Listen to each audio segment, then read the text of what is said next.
नमस्कार, India voice देख रहे हैं आप। आपके साथ मैं हूं स्वीटी दीक्षित। बुलेटिन की शुरुआत करेंगे अहम जानकारियों के साथ। बता दें कि दिल्ली शराब नीति घोटाले में आम आदमी पार्टी के राज्यसभा सांसद संजय सिंह के 3 करीबियों सर्वेश मिश्रा, विवेक त्यागी और कंवरवीर सिंह को प्रवर्तन निदेशालय यानी कि ईडी ने समन भेजा है। शराब घोटाले में संजय सिंह की गिरफ्तारी के बाद से ही ईडी ने उनके करीबियों पर नजर रखना शुरू कर दी है। जांच एजेंसी को उम्मीद है कि इस घोटाले से जुड़े कुछ अहम सुराग उसके सहयोगियों के जरिए मिल सकते हैं। संजय सिंह 10 अक्टूबर तक ईडी की 5 दिनों की हिरासत में रहेंगे। ईडी ने संजय सिंह के तीनों ही सहयोगियों को बुलाया है। सर्वेश मिश्रा आज ही ईडी के सामने पेश हुए।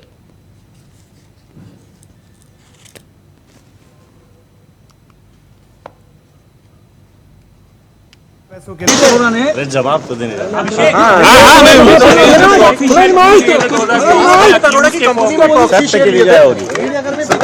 तक की विजय होगी, भरोसा रखिए आप लोग। सब तक की विजय होगी, भरोसा रखिए। सब तक की विजय होगी, सब तक की विजय होगी, सब तक।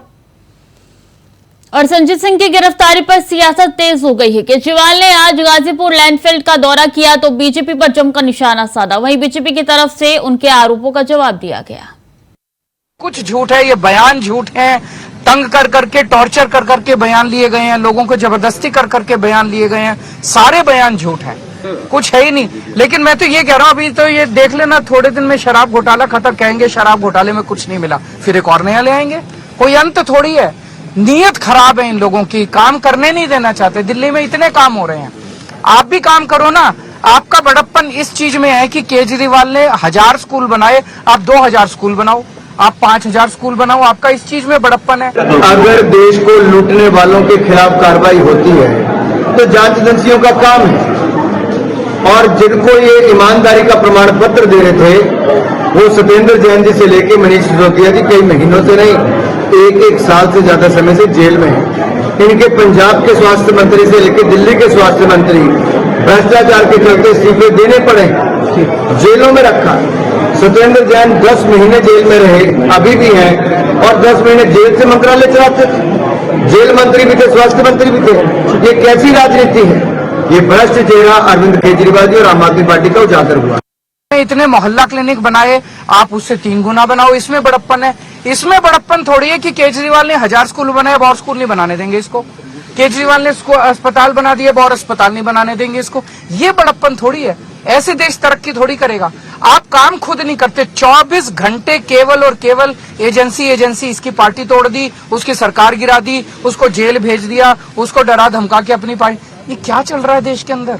अब यह साफ हो गया है कि आम आदमी पार्टी में भ्रष्टाचार एक आम बात होती चली जा रही है और उसे नित नए खुलासे होना भी बहुत आम बात हो रही है। अब कोई खास बात नहीं रह गई है। और जिस प्रकार से मंत्री, उपमुख्यमंत्री और नेता संसदीय दल उत्तरोत्तर भ्रष्टाचार में आरोपित होते चले जा रहे हैं, उससे मैं कहना चाहूंगा कि एक कट्टरता का किरदार पूरी तरीके से। और समाजवादी पार्टी के नेता मैनपुरी सांसद डिंपल यादव ने केंद्र सरकार पर हमला बोला। उन्होंने सैफई में पत्रकारों से बात करते हुए कहा कि आपके सांसद संजय सिंह की गिरफ्तारी ईडी समेत अन्य एजेंसी और सरकारी मशीनरी का दुरुपयोग है। उन्होंने कहा कि इस तरीके की कार्रवाई से पूरे देश का माहौल बिगड़ा जा रहा है। बीजेपी वाले समझ गए हैं कि उनकी नीतियां पूरी तरीके से विफल रही है। मैं समझती हूँ कि पूरे देश का जो माहौल है वो बिगाड़ा जा रहा है और भाजपा वाले समझ गए हैं कि उनकी जो नीतियाँ हैं जो विफल रही हैं पूरी तरह से, और जनता में त्राही मची हुई है। और एक तरह जहाँ जनता अपने परिवार, अपने बच्चों का भविष्य देख रही है, जहाँ नौकरियाँ नहीं हैं युवाओं के पास, जहाँ किसान भी बदहाल है और जहाँ महिलाएं भी सुरक्षित नहीं है, तो जनता समझ रही है बात। और लगभग 1 दशक पूरा होने जा रहा है और इस बार लोग इसी संदेश के साथ जाएंगे कि उन्हें अपने परिवार का, अपने बच्चों का भविष्य को सुधारना है और इस पे वोट करने। वहीं प्रियंका गांधी ने एक रैली के दौरान पीएम मोदी पर जमकर निशाना साधा। उन्होंने कहा है कि पीएम ने देश की सारी संपत्ति अपने अमीर दोस्तों को दे दी। आप तो जानते ही हैं कि मेरे परिवार का आपके साथ एक बहुत पुराना रिश्ता है। पंडित जवाहरलाल नेहरू जी यहाँ स्वतंत्रता संग्राम के दौरान आए, उसके बाद भी वो पूरे प्रदेश के कोने कोने तक उन्होंने दौरा किया, आपके पास आए, आपकी समस्याओं को समझा। इंदिरा जी 1972 में बस्तर में आई थी, शायद आपने भी एक फोटो देखी हुई होगी, जिसमें वो नाच रही हैं कुछ आदिवासी बहनों के साथ। तो आपको याद है कि मेरे पिता और मेरी माता जी भी काफी बार बस्तर आए। जगह जगह जाके प्रधानमंत्री जी कहते हैं कि मेरा गारंटी, मोदी का guarantee.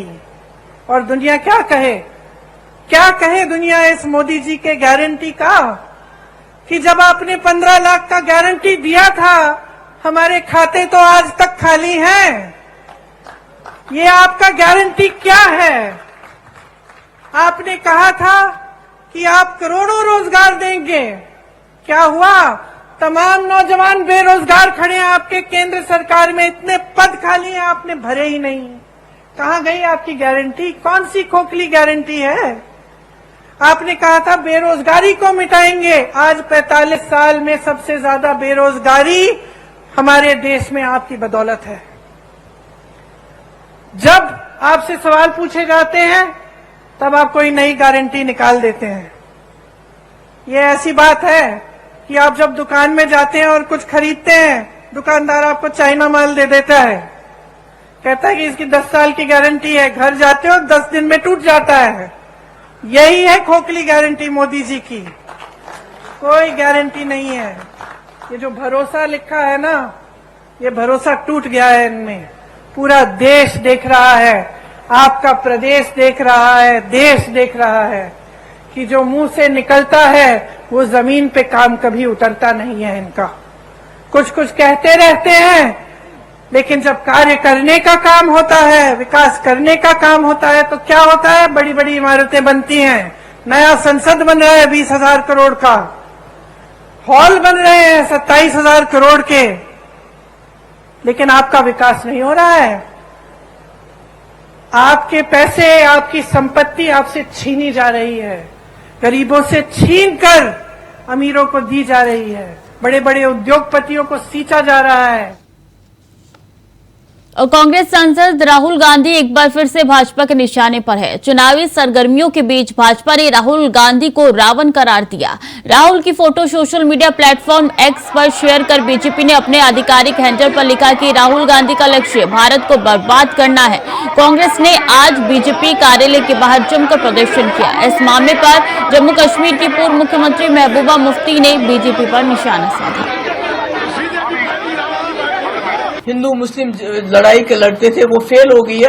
And just imagine for a second, एक सेकेंड के लिए इमेजिन कर लीजिए, अगर इस पोस्टर पे किसी बीजेपी के सुप्रीम लीडर की फोटो होती तो अभी तक वो बंदा जेल में डाल दिया होता, बिना जमानत के, कोई केस नहीं, कोई पूछताछ नहीं, उसको जेल में डाल दिया होता। तो यही लोग सनातन धर्म की कसमें खाते हैं। ये जानते हैं सनातन धर्म क्या है? सनातन धर्म यही सिखाता है कि आप अपने जो आपका अपोनेंट है उसको रावण बताओ। अरे ये तो सनातन धर्म से बहुत दूर है, ये तो बड़े ही भ्रष्ट लोग हैं, इन्होंने तो बेड़ा गर्क कर रखा है। सनातन धर्म कहते हैं वासुदेवा कुटुंबकम। ये किसको मानते हैं? ये किसको मानते हैं? फैमिली। हाँ, हो सकता है पूरी दुनिया को फैमिली मानते हो, पूरी दुनिया में जाते हैं, वहां मस्जिदों में सलाम करते हैं, वहां मुसलमान लीडरों के गले मिल जाते हैं, पर यहाँ इस मुल्क में तो मुसलमानों को लिंच करते हैं। ये झूठ बोलते हैं। आपका सनातन धर्म बोलते हैं सच बोलो, ये सच बोलते हैं क्या? वो अहिंसा का पाठ पढ़ाता है, ये अहिंसा में यकीन रखते हैं क्या? ये तो छोटे छोटे नौजवान लड़कों को, गरीब बच्चों को, जिनको नौकरी नहीं दे पाते हैं, उनको जाके बोलते हैं जय श्री राम बोल के मुसलमानों को लिंच करो। और जय श्री नाम के पावन नाम को भी ये इसी तरह इस्तेमाल करते हैं। तो क्या है ये लोग? कुछ शर्म आनी चाहिए। एक आदमी खड़ा है इस वक्त पूरे मुल्क में गोडसे की आइडियोलॉजी सोच के खिलाफ खड़ा हो रहा है, आप उसी को रावण बताते हो। अरे आपने तो गोडसे की फौज पैदा कर दी, यहां से तो एक गांधी बनने की कोशिश कर रहा है, आपने तो गोडसे की फौज पैदा कर दी है पूरे मुल्क में। गांधी तो पैदा कर नहीं सके हम 70-75 साल में, पर इन्होंने 10 साल में इतने गोडसे पैदा किए कि अब सांस लेना। वक्त तो चला छोटे से ब्रेक का, जल्द लौट रहे हैं। ब्रेक पर एक बार फिर से स्वागत है आपका। खबरों में आगे बढ़ते हैं। राजस्थान, मध्य प्रदेश, छत्तीसगढ़ और तेलंगाना समेत 5 राज्यों के विधानसभा चुनाव के लिए कभी भी बिगुल बज सकता है। चुनाव आयोग की टीम गुरुवार को तेलंगाना में चुनाव पूर्व समीक्षा के लिए पहुंची थी। इसके बाद अब दिल्ली में शुक्रवार को मीटिंग बुलाई गई। इसमें सभी 5 राज्यों में चुनावी तैयारियों की समीक्षा की गई। माना जा रहा है कि इस मीटिंग के बाद कभी चुनाव की तारीखों का ऐलान हो सकता है और सभी चुनावी राज्यों में अधिसूचना लग जाएगी। चर्चा है कि चुनाव आयोग इस शनिवार से सोमवार के बीच किसी भी दिन तारीखों का ऐलान कर सकता है।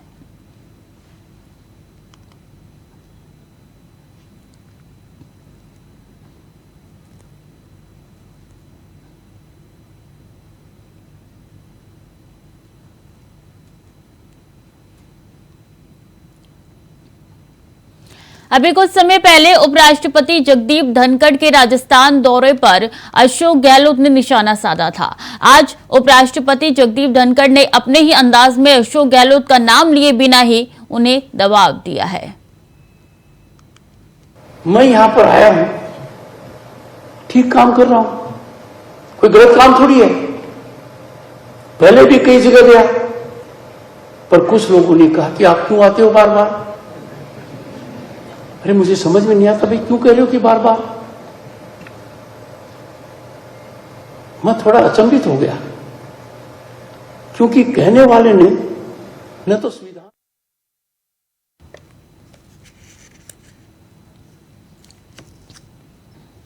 और बलिया पुलिस अवैध अंग्रेजी शराब को लेकर अलर्ट मोड में दिखाई दे रही है। बता दें कि अलग अलग थानों से लगभग 18 लाख रुपए से अधिक की अवैध अंग्रेजी शराब बरामद कर दी गई है।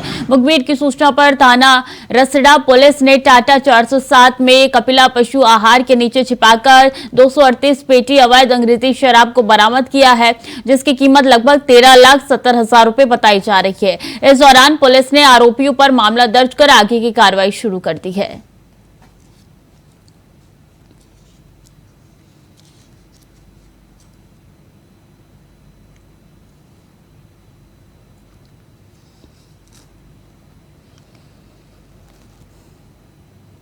रायबरेली कृपालू इंस्टीट्यूट के विरोध में एबीवीपी के पदाधिकारियों के साथ पीड़ित छात्राओं ने धरना दिया। बता दें कि पर कृपालू इंस्टीट्यूट प्रशासन पर कार्रवाई न होने से छात्र अनिश्चितकालीन धरने पर बैठ गए। छात्रों ने कृपालू इंस्टीट्यूट पर कई गंभीर आरोप लगाए हैं, जिसके चलते डीएम ऑफिस के बाहर छात्राओं के साथ एबीवीपी के पदाधिकारी प्रदर्शन कर रहे हैं।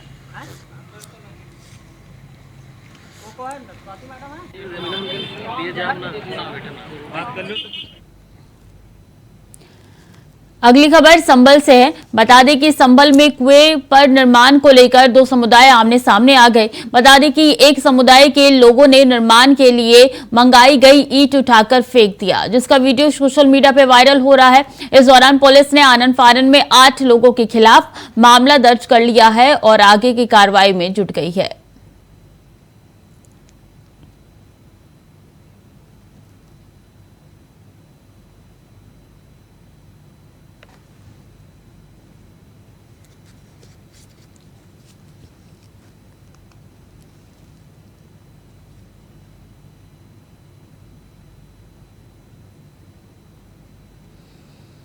केंद्र और राज्य सरकार देश और प्रदेश को गंभीर बीमारी टीबी से मुक्त बनाने के लिए हर संभव प्रयास कर रही है, जिसमें इसकी जागरूकता के लिए कई समाज सेवी संस्थाएं भी आगे आने लगी है। तो वहीं चित्तौड़गढ़ जिला मुख्यालय से रोटरी क्लब की ओर से टीबी मुक्त अभियान को लेकर 7 दिवसीय बाइक रैली निकाली गई। बता दें कि सीएमएचओ और डॉक्टर राकेश भटनागर ने हरी झंडी दिखाकर बाइक रैली को रवाना किया। यह बाइक रैली पूरे राजस्थान में दौरा करके टीबी से बचाव के लिए आमजन को जागृत करेगी।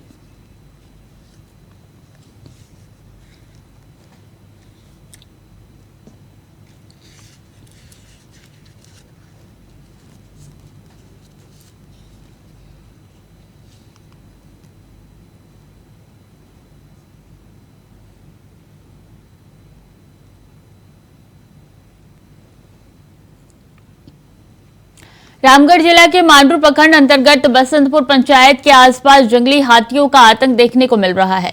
बता दें कि बीते दिनों कोतरे, पंचडा और बाला महुआ में दर्जनों किसानों के खेत में हाथी ने घुसकर खेत को रौंद दिया और फसलें नष्ट कर दी थी। साथ ही बाला महुआ के नव प्राथमिक विद्यालय में लगे जल मीनार को गिरा दिया था और स्कूल की खिड़की दरवाजे को भी नुकसान पहुंचाया है। इस संबंध में वन विभाग को सूचना दिए जाने के बाद रात को वन विभाग की टीम और ग्रामीण के साथ मिलकर हाथियों के झुंड को गांव की आबादी से दूर खदेड़ा गया।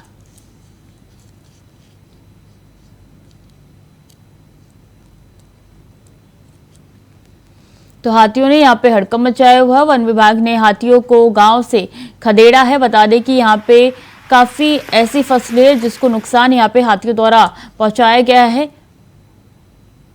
और दर्जनों किसानों की फसलें हाथियों ने नष्ट कर दी है।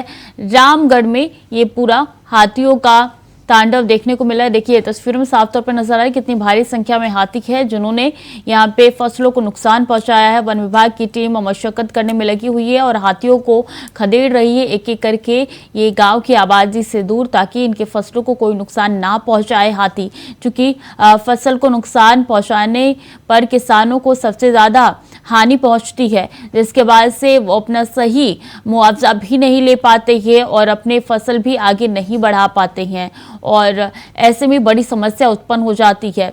और हाथियों का ये जो तांडव देखने को मिल रहा है, इसको लेकर वन विभाग को सूचना दे दी गई है। वन विभाग जो है अब हाथियों को दूर खदेड़ने में लगा हुआ है ताकि जो गांव है उसमें फसलों को नुकसान ना पहुंचाए। ना सिर्फ फसलों को नुकसान पहुंचा रहा है हाथी, बल्कि कई ऐसी चीजें हैं जिनको नष्ट भी उनके द्वारा किया जा रहा है।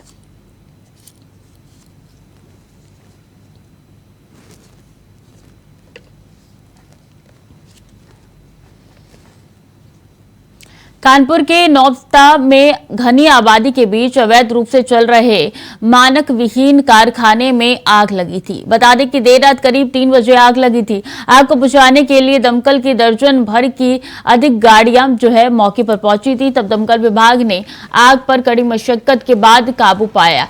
तो वहीं आग से लाखों रुपए के नुकसान का अनुमान लगाया जा रहा है। बता दें कि दमकल विभाग के साथ कमिश्नर आर.के. स्वर्णकार, ज्वाइंट कमिश्नर आनंद प्रकाश तिवारी समेत साउथ जोन पुलिस फोर्स भी मौके पर मौजूद थे।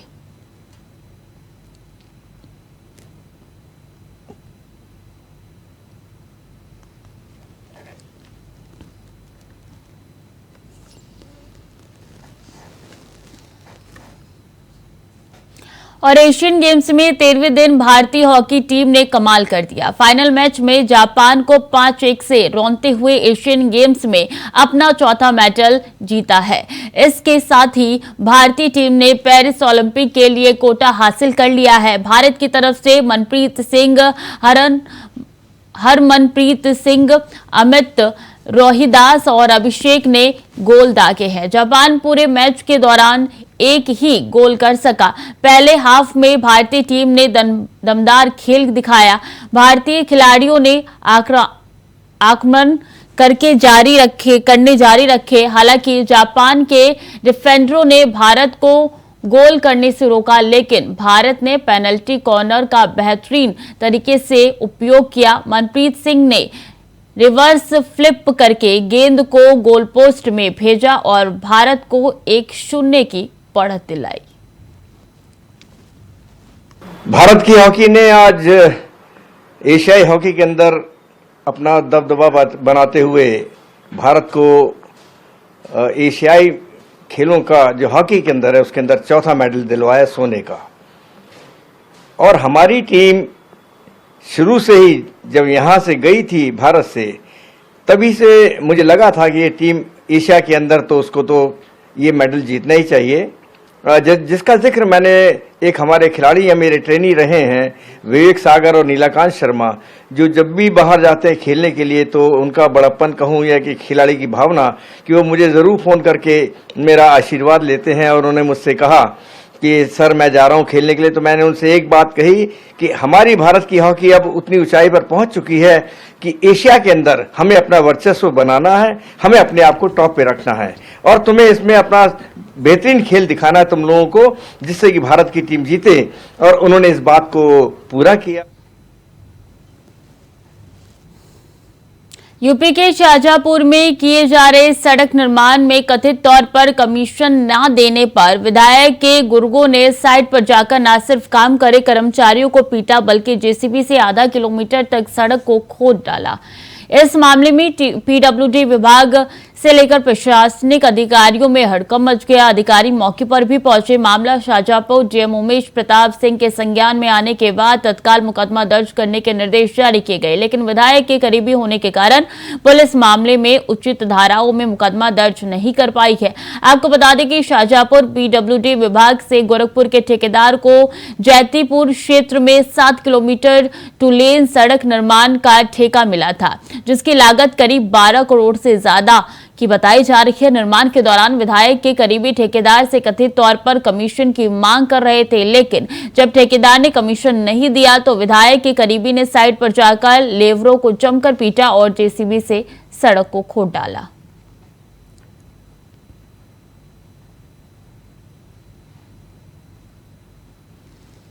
तो फिलहाल के लिए बुलेटिन में इतना ही। खबरें लगातार जारी है, देखते रहिए इंडिया वॉइस।